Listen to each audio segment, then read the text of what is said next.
कोयले की खदानों में बेदारी शुरू हुई तो कोयले की खदान के सारे वर्कर जो थे वो मसीह में आ गए।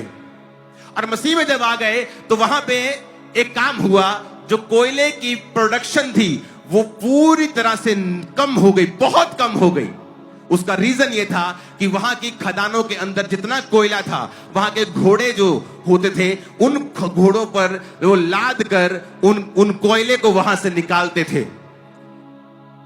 तो उन घोड़ों के लिए नीचे ही अस्तबल बनाए जाते थे, नीचे ही सारा कुछ। खदान नीचे बहुत बड़ी होती है, अगर आपको कोयले की खदान के बारे में नहीं मालूम तो नीचे ही पूरा एक तरह का बहुत लंबा होता है। ये देखो, उनके अस्तबल भी वहीं रखते थे और कोयले को ऐसे डंडे लगाकर छत को ऐसे रखते जमीन को कि वो नीचे धंस ना जाए। धंसने से बहुत से मजदूर मरे हैं इंडिया में, पूरी दुनिया में अभी भी मरते रहते लोग, अगर आप न्यूज फॉलो करते हैं तो। क्योंकि वो जो घोड़े थे उनको ट्रेंड किया गया था। अगर आप, मैं जिस जगह पे जन्मा हूं वो सुन्यारा मोहल्ला है जलंधर का, वहां पे गाड़ी नहीं जा सकती अंदर, कार नहीं जाती। अगर दो स्कूटर भी आमने सामने ऐसे आएंगे तो एकदम से पास नहीं करते, रुक के थोड़ा टेढ़ा मेढ़ा होके पास करते हैं। सब अमीर लोग भी वहां रहते हैं, ऐसा नहीं कि गाड़ी नहीं तो गरीब लोग रहते, अमीर लोग भी वहीं रहते हैं। लेकिन जब वहां पे किसी ने कंस्ट्रक्शन करनी होती थी, मलबा उठाना होता था या कुछ रेत लेके आने, तो गाड़ियां नहीं आती थी तो गधों पे लेके वो आते थे। तो जब मैंने ये स्टोरी पढ़ी मुझे रिलेट हुआ, क्योंकि वहां पे गधों में शायद आज भी ऐसा करते हैं वो लोग जो बिल्कुल डीप गलियों में रहते, गलियां अंदर गाड़ी नहीं जा सकती। तो वो जब गधों को हाँकते हैं ना यहां पे जलंधर में, तो बोलते थे ओए मर जा, ऐसे बोलते थे वो गाली देके। तो उन्होंने बताया कि वहां के जो घोड़े थे उनको ट्रेंड किया गया था गालियां दे दे के। तो जब उनको वो मारते थे या निकालते थे कोयले की खदान से, तो जब वो गाली देते थे और कर्स करते थे, श्रापित वर्ड्स बोलते थे, तो घोड़े चलते थे। लेकिन जब वो मसीह में आ गए उन्होंने कर्स करना बंद कर दिया। और जब कर्स करना और गाली देना बंद कर दिया, जब वो घोड़ों को बोलते थे कि चलने के लिए, घोड़े चलते नहीं थे क्योंकि उनकी ट्रेनिंग नहीं हुई थी। वो गाली को ही समझते थे, वो गाली नहीं देते थे तो घोड़े रुकते थे। उनको टाइम लगा घोड़ों को दोबारा ट्रेंड करने के लिए कि वो बिना गाली के चले, और तब तक कोयले की प्रोडक्शन उस देश में बहुत लो हो गई थी।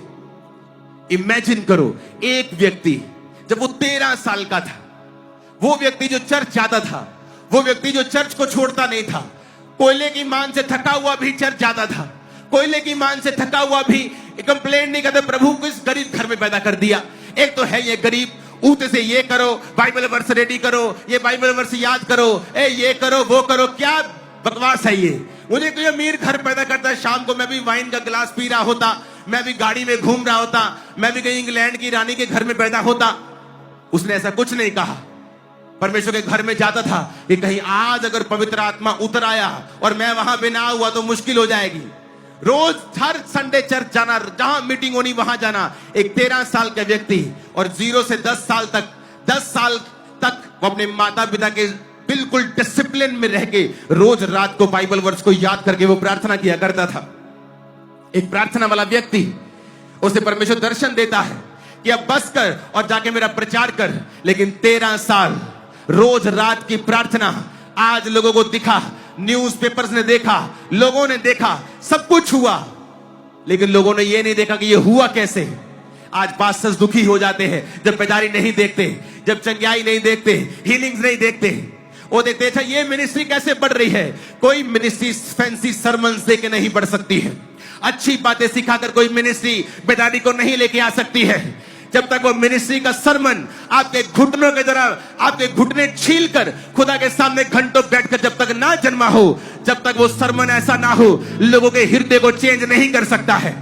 आज आप में से बहुत सारी यूथ है, मैं जानता हूं प्रोफेटिकली खुदावंद आपसे प्रार्थना करने के लिए कहेगा, और आप इस एरिया और इस पंजाब और इस इंडिया की बड़ी बेदारी का कारण होंगे इन जीसस ने। मुझे आमीन साथ चाहिए, और ऊंचे चाहिए, और बड़े चाहिए, और चिल्लाने वाले चाहिए। हालेलुया, आमीन।